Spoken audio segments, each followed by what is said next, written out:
Danganronpa.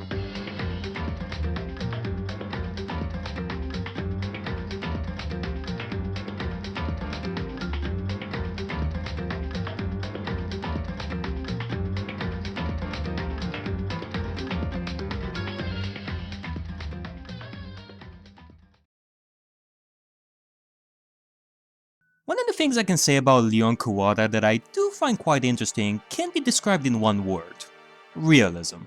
If you are to compare him to other Danganronpa 1 characters like Sakura or Mukuro or Junko or anybody else who are either so strong or so smart or have such a ridiculous talent for their age, Leon represents the realism of being an actual teen quite well. He's a teenager who has this inner struggle of initially not wanting to be a baseball star anymore and wants to be a rock star, dude! He's a rebel. He is that one teenager that wants to be the next popular sensation. Dress up like a rock star cause he thinks it's cool and wants to pick up hot chicks. That sort of stuff. It makes him more grounded than you might actually think, and it is pretty interesting in retrospect. It is because he's such a simple teenager like that that makes him a decent first killer and not overwhelm us from the get-go with how smart and one step ahead of us they always are, like Byakuya, Nagito, Kokichi, Junko, etc. If the first case in the very first Ace Attorney had Manfred as the killer right from the get-go instead of this guy, Manfred still would have been one of the most recognized villains in the series, but you know that they had to save the best for last, am I right?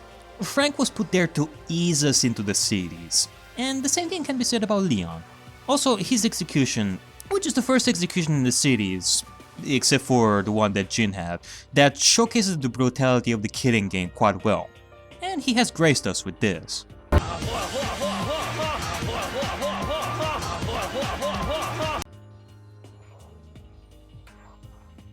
There are a bunch of things I like about Sayaka. First would have to be her talent as the ultimate pop sensation. Her backstory tells us how she spent most of her childhood alone, and how the idol shows were her source of motivation, her source of strength for becoming an idol herself, to help inspire people the same way the idols inspired her, and to bring smiles to people. This is also something that we see in Himiko and Kaede, one of the many reasons why I adored them so much. Her inner struggles to being trapped, being torn apart on what is going on, and seeing her dreams and all that she worked for get destroyed. Or rather, not knowing if the video was true or not made her paranoid, made her uncertain. Even when her plan failed, it was because of uncertainty, as it was established by Kyoko when she looked into her murder motive. Coupling in with the fact that she didn't know the rules of the game when she attempted the murder, that she didn't know that she was gonna throw everybody else under the bus, Sayaka can be an interesting thought-provoking character to discuss in that matter.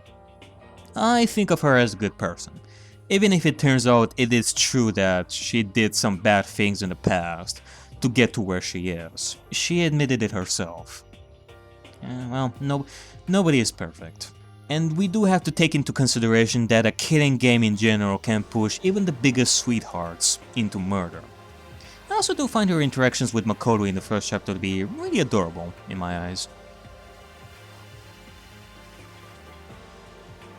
Her introduction in the first 2 chapters do show us how much of an intelligent and calculated person Celeste is, that she has the poker face befitting of an ultimate gambler and a good liar. Her free time event stories are decent Easter eggs of gambling-themed mangas. Her design is nice, she was helpful in trials, her motive is simple but effective, her breakdown is entertaining, and her execution was cool, with it showcasing how if she were to die, she would want so through grace, and not through normal means like a truck accident. If there is one thing I can say about Hifumi Yamada that I find a bit interesting looking back at it, is that he represents something that not a lot of people may think of. Escapism. We all know it. Himiko Yumeno's story in Danganronpa V3 is a cautionary tale of how deep-rooted escapism can affect someone. While Himiko got the good ending of that by learning, becoming stronger, and surviving in V3, Hifumi on the other hand got the bad ending of things, becoming so rooted in his own world that he would choose to be the knight in shining armor trying to save the princess.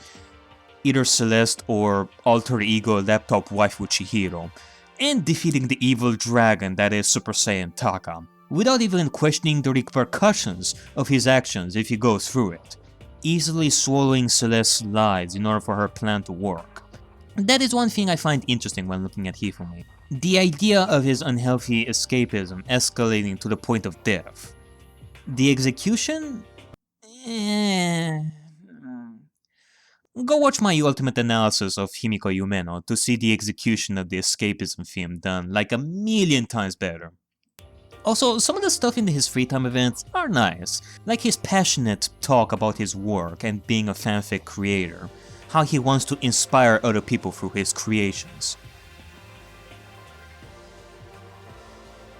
Yasuhiro is the comicest relief that ever comic relieved, in the sense that he is easily a simple comic relief, characterized by the one trait that makes a simple comic relief like him. The trait of being dumb. With that being said, he has his moments of getting a chuckle out of me, like him being afraid of ghosts, his burgers being taken by UFOs, etc. His humor is harmless. He never really got me annoyed on that front. He does assume the role of the group leader at some points, like when Ishimaru turns into a zombie, which is nice. A lot of people tend to make the point that he is quite an asshole. A big asshole. I think that this is a bit of an exaggeration coming from everyone. Yes, Hiro does have his flaws. And admittedly, he was written to not be likable at times, which is more accentuated in the second half of the first game more than the first half. And in his free time events as well, it is accentuated a lot more. But you gotta give credit where credit is due. He does have moments where he cares about those around him. He can be a really nice guy. Like when Monokuma tells everyone how awful Hina was trying to kill everyone, but Hiro comes out to tell us, hey, you cannot blame Hina, no one could ever blame her for her actions. Or when he shows regret for his actions and will accept any punishment when it was revealed she hit Sakura in chapter 4. Yeah, he hit Sakura with the bottle in the rec room, which is unforgivable, but let's think about this from his perspective. He was in a room with a truck-sized super fighter that was just revealed to be the mastermind spy. You do the math. The point is, he is not this huge asshole that everyone makes him out to be. He's not Byakuya levels of asshole, Hiro doesn't insult people left and right, he doesn't spit on people's graves after their death, he doesn't give insulting nicknames to people, like etc. He doesn't become more of an asshole as he progresses through the game. He just becomes dumber, and that is a huge difference. His relationship with Chihiro and Taka is pretty neat. Chihiro is physically weak, but shows emotional strength by the end of his story, while Mondo is physically strong but shows emotional weakness because of his tragic backstory. I find that to be a good comparison between the two. What I find the most interesting about Mondo is how sympathetic he is, but not necessarily because the murder was not planned, that it was not intentional or stuff like that. He comes off as sympathetic because of the mistakes he kept doing because of his short temper, and how he gives up on keeping the secret hidden anymore at the end of the trial. He has done mistakes after mistakes. First being the bike race in which his short-sightedness, determination in trying to win, ended up being the thing that killed his brother. Then killing Chihiro out of rage because of how he was reminded of his tragic past on accident. Then accidentally revealing the knowledge of Chihiro's gender with the whole dude and chick thing. And once again fucking up with the knowledge of the tracksuit. He is a person that accepts his faults, which is totally something to get behind. Also, because of his tough guy persona that he has to display as the leader of the gang, it is much more difficult for him to show his softer side, given that he has to keep up his appearances. His struggles on that front are pretty relatable, as it showcases the danger of bottling up your emotions. His free time events end up being a great expansion on that front, where he tells us about his dog Chalk, and about how he sees that he won't be able to be the biker leader for the rest of his life, and him thinking of becoming a carpenter. He is a guy that is deeply regretful. Something that you wouldn't really think if you were to go by his appearance alone, of an aggressive person. When you think of Taka's character, one word will more than likely pop into your head, and that is effort. To him, the effort, working very hard, is important to him. And in his free time events, we learn why he is the way he is. It is because of his grandfather that Taka takes one step forward to put in the effort. And that is one of the biggest reasons why me or other people find appreciation for him. He shows us that hard work and a strong will is the way to go in order to succeed in life. He is also a good leader, organizing meetings in the dining hall in the mornings and all, putting in the effort to have everyone work together, like when he wanted everyone to share their secrets in the second chapter. He is also one of the few characters who can make us question how much talent matters in the world of Danganronpa in comparison to hard work and cooperation. From the way the world of Danganronpa is established through the games and anime, it is pretty clear that talent is above all the more important thing in society, and Taka is opposed to that motion. You can easily tell from his free time events that he had no friends. I mean, hell, he just screams it all out how he attempted to make friends but failed right in his free time events. With that being said, it is cute to see how Taka ends up wanting to be the best of friends with Mondo out of all people. Taka being the studious type who respects the rules, while Mondo is the rebel biker that goes against the rules of the society. Also, he has his fun moments, like confusing Sakura for a boy, or wanting to study video games and TV shows so that he can make friends. It shows that while he is the studious type, he isn't opposed to making friends. He does want to make friends as well. He isn't the type of person that would think that making friends is something that will block his way from studying and making effort and such. Which is very nice. Sakura is someone you just cannot hate. You cannot. It's impossible. There is just nothing fundamentally wrong with Sakura, like at all.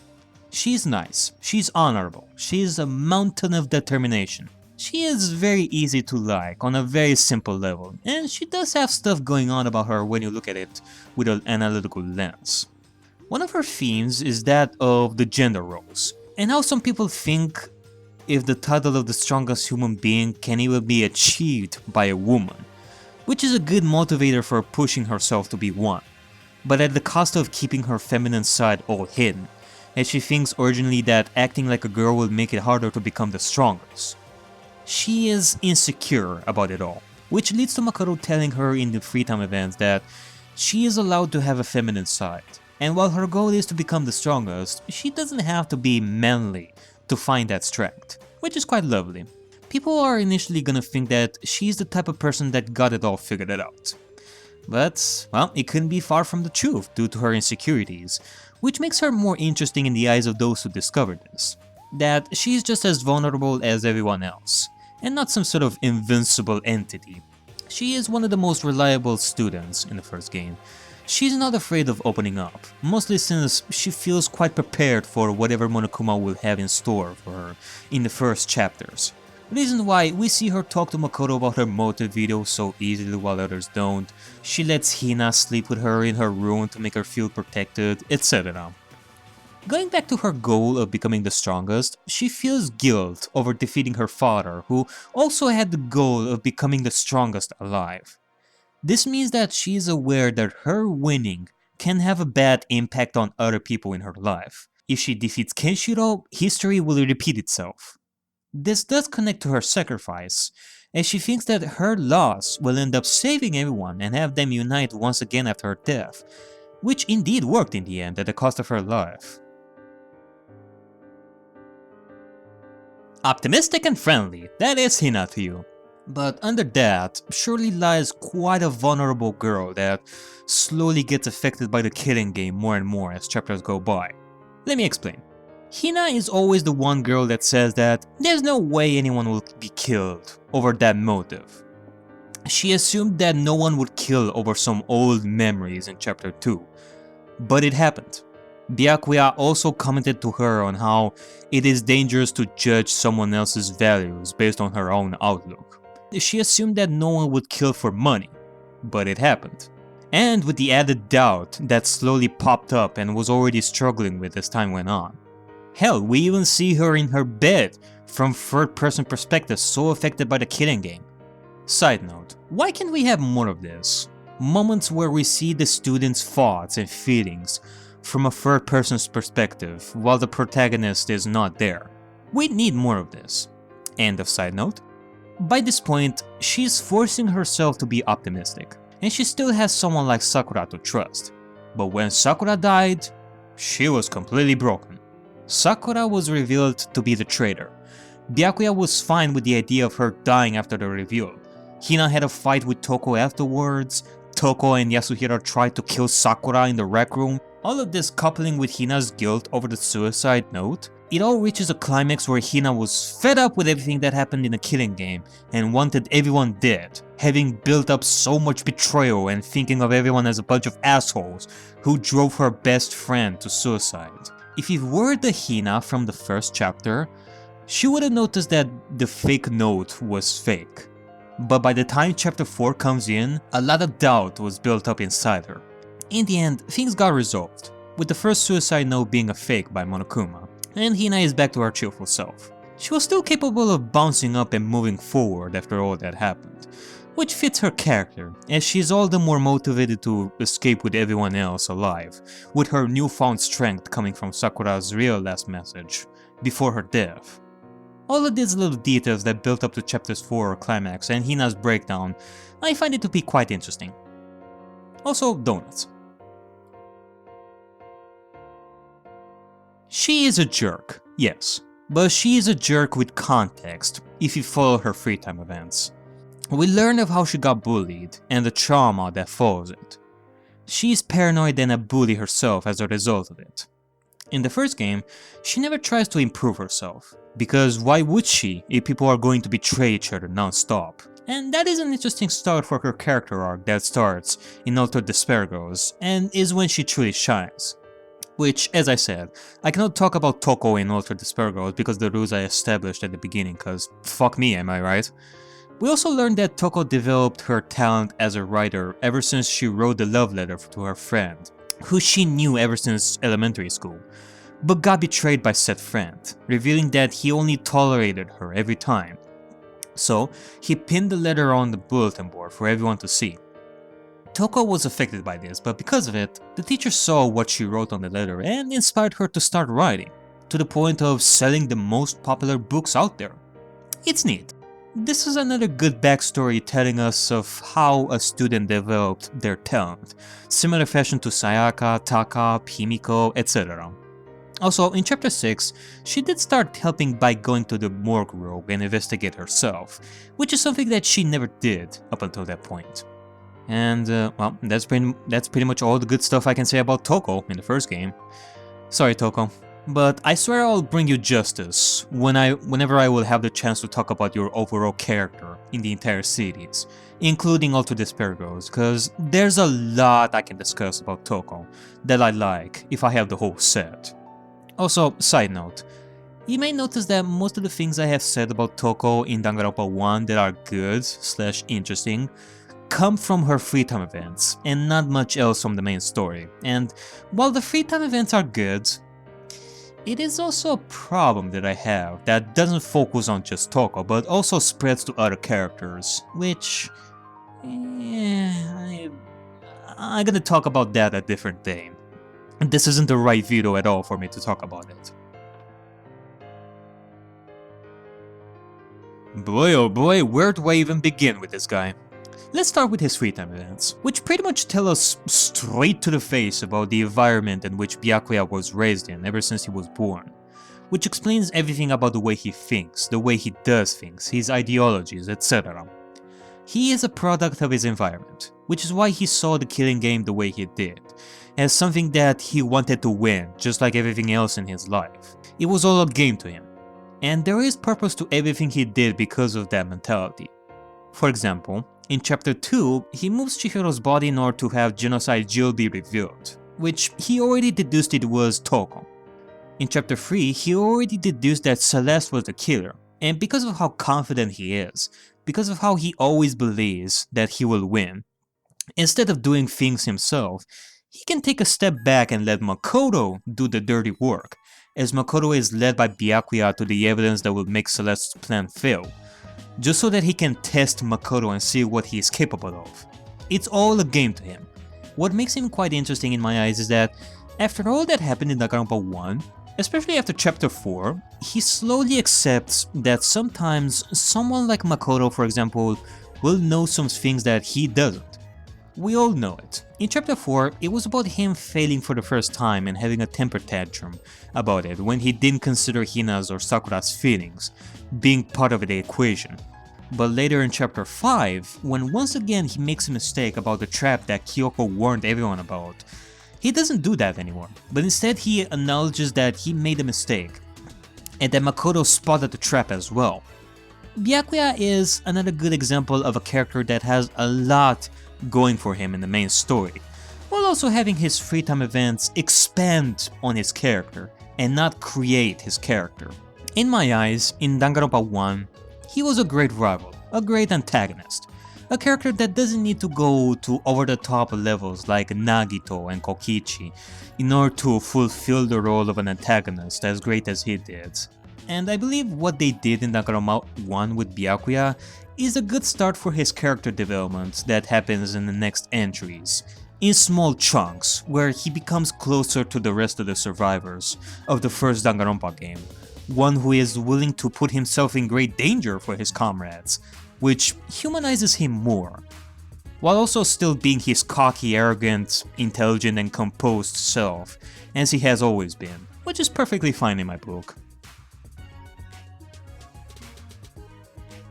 Mukuro, in similar fashion to other first chapter victims such as Imposter and Rantaro, is a character engulfed in mystery, someone that you won't know much of or learn about until a very important plot point later on.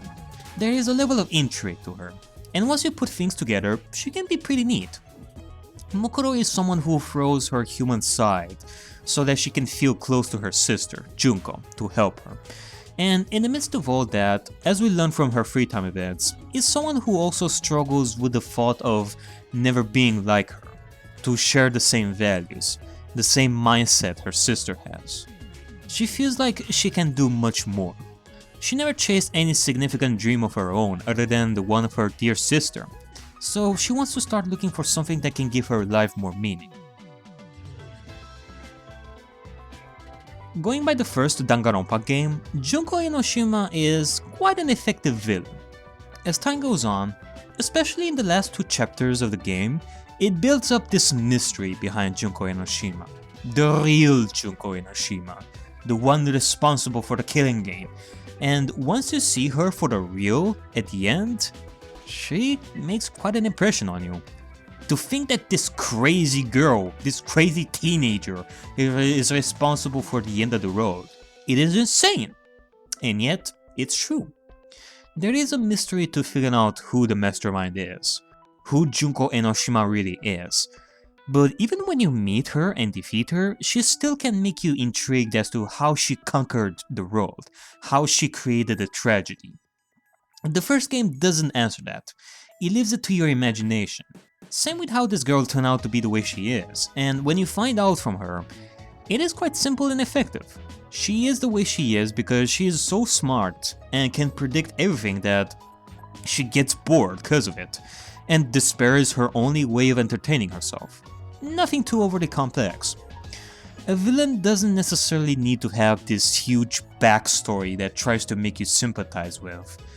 She is different from being a chapter killer or antagonist to have a backstory or motivation that makes you sympathize with them despite doing things the wrong way. The villain only needs to exist for the sole purpose of challenging the protagonist and the rest of the survivors. Test the strength that they gathered in the killing game. She's like a Disney villain, like Maleficent. Evil beyond redemption and nothing but an obstacle for the protagonist to overcome to get a happy ending. She also encapsulates the tones of Danganronpa in an interesting way if you think about it. The goofy personality, the black comedy, the horror, the spectacle, the drama, and the over-the-topness of the game. In the first Danganronpa game, she is pretty solid. I'm not one to have villains or antagonists as my favorites, but I give credit where credit is due. when they do accomplish their roles effectively. In my eyes, you can have Danganronpa without the hope and despair. Fuck hope and despair. It has run its course, and the series should let it die, so that new themes can shine and new stories can develop. You can have Danganronpa without Junko Enoshima, cause it would be just too much. You can have Danganronpa without Host Peak. Again, let new stories be developed without latching onto the past ones. However, you have a Danganronpa game without Monokuma, and I'm gonna miss that one the most, because Monokuma is truly the icon of the series.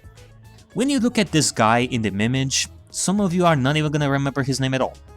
But you look at Monokuma and you will know we're dealing with Danganronpa. Monokuma is Danganronpa. In a game of teenagers killing themselves, a mascot like Monokuma was needed for sure to alleviate tension with his black comedy. In similar fashion to how Junko Enoshima is an effective villain, Makoto Naegi is a decently effective protagonist, very easy to understand. The biggest theme of his character that pretty much stays throughout the whole game is that everyone can be a good person, and that is an admirable trait. In his eyes, Sayaka is a good person, and the one that he himself blames the most is the mastermind in Chapter 1. Whenever he confronts a killer, he gives each and every one of them a chance at correcting him if he is wrong about the accusation. He would be quite happy to admit that he made a mistake. Hell, even at the end when Junko wanted to kill herself, he's all, "Hold on, it's not like I want you to die, you don't have to." As much as some people are gonna say that he's too much of a goody two-shoes in that regards, and don't find him that interesting cause of it, his ideology of seeing everyone as people that can change into better is quite lovely, which does extend into the next game too and what follows afterward. But at the same time, it's not like he was a saint all the time either in the first game. He did have his bad thoughts of hardly imagining that Sayaka tried to help him with that dying message, but eventually became quite hopeful and had no ill will towards her because, well, the possibility is there nonetheless. It's not that he thought right from the get-go that Sayaka was trying to help Makoto when he figured out what happened. And there is also Sakura's secret that he kept, this leading to Kyoko being really mad at Makoto for not letting her know. At that point, in Makoto's mind, it was out of fairness to help Sakura keep her identity a secret. But you can argue that he also thought that if Kyoko learned that Sakura was the traitor, she would do something out of a misunderstanding that Makoto feared might happen, taking action against said traitor. He doesn't distrust Kyoko by choosing to keep Sakura's identity a secret. He trusts Kyoko too in the end, despite that what happened, which is further emphasized in Chapter 5's decision at the end of the trial of choosing to not rat out Kyoko, because he wanted to trust her, despite what logic might dictate at that point. Also, because of this theme of his and his general appearance, he is a really easy person to befriend, as it is shown in free time events with almost everyone. The greatest detective I know! Right from her introduction there is this air of mystery surrounding her that makes you quite intrigued. Who is she? How can she solve these murder cases so easily? Why is she out of everyone not able to remember her talent? Well, it's not that much of a mystery anymore that she is revealed to be an ultimate detective. Her free time events tell us that she has learned since childhood to not display her emotions so that nobody would take advantage of her. She is pretty much the embodiment of the theme of trust in the first game, or rather, lack thereof, which in time, she slowly begins to develop trust for Makoto when trying to solve the mystery of the game, which is also challenged like in Chapter 4 when she felt betrayed that Makoto would keep Sakura's identity a secret from her, reason why Kyoko was so mad at him and didn't even want to talk to him. But following events in Chapter 5 leading her to tell Makoto everything about her past, since she finally remembers what her talent is and what her past was like. Her life ideology before the killing game was to keep her emotions in check so that they don't impact her solving crimes and decision making in general. But it is in Danganronpa 1 when she slowly begins to trust someone, be less distant with his new gained friends, be more emotional, all that stuff, which is also expanded on even further in the later entries, most notably in Danganronpa Free Anime. She's smart, she's cool, beautiful looking, really lovely voice, and her ability to solve mysteries and be one step ahead of everyone else is quite great. Chihiro is quite a sympathetic character. His backstory tells us the reason why he cross-dresses himself as a girl, and we see him with emotional problems that he struggles with and attempts to overcome at the end, until he dies, sadly. I've said this in the past, but I do see Chihiro's story as a good example of a story that, while it ends on a sad note, is one that shows that it had effort put into it, that there was something to be told here about Chihiro as a character, and his death had a role in his chapter. In comparison to other characters that have died before any character development or something interesting happening to them for the sake of just dwindling the number of students or fulfilling the double murder quote in chapter 3 of each game. The way I see Chihiro's sad story is similar to how I view Ryoma's, or even Tengo. Characters that sadly died but still made you remember them fondly because of what they did till that point, or how much impact they had in their chapter's conclusion. In comparison to characters like Taka or Hifumi or Ibuki or Hyoko who died because the writers wanted a double murder, cutting some of these characters' development which would have made them far more impactful had they survived. But I digress. Even after Chihiro's death, his presence was felt, not only through the many things he has done, like the New Road program, which is important in the sequel, but also Alter Ego, who still lives to this day to help his friends. His greatest strength isn't necessarily in what he achieved through his programming skills, but through his sheer determination to change into better in his last moments of his life that we, as players, not only do we find it admirable, but also see it as a lesson for all of us to learn and become better ourselves. He is sweet, he's kind, he was... he was a great friend. Mm.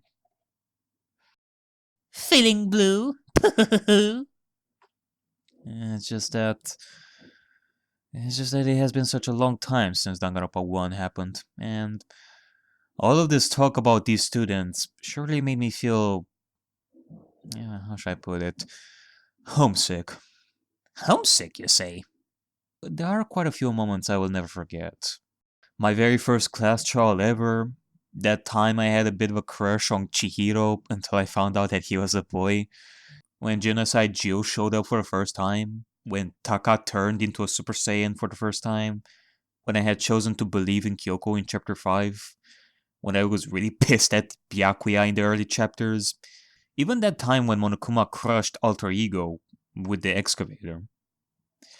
It was quite a roller coaster of emotions. Well, you know how it is, Bucko. You cannot turn back time. Yeah, you do speak the truth.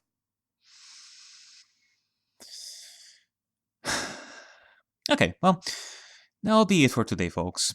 This was quite a nice opportunity for me to go back and gush over the characters that I love, but it was also a bit of an exercise for me to try and find the good in characters that initially I considered them bad or didn't think much of.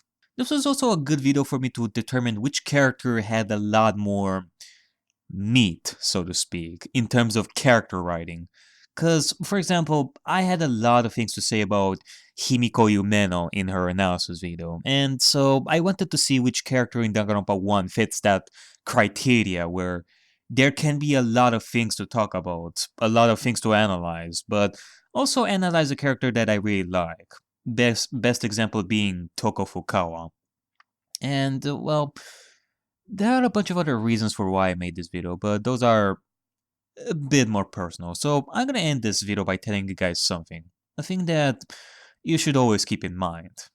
And that is, well, to be understanding. To be kind and patient with those around you, friends or strangers. Sometimes you may feel like the world is against you, that people are out to get you for no reason. But in the end, people are people.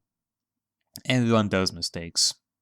So instead of thinking that people are against you all the time, just close your eyes, inhale, be calm and patient, and move on. Or solve it in a very calm manner. And that is about it. That is what I wanted to say as the ending of this video. So stay tuned for what will come next. Bye!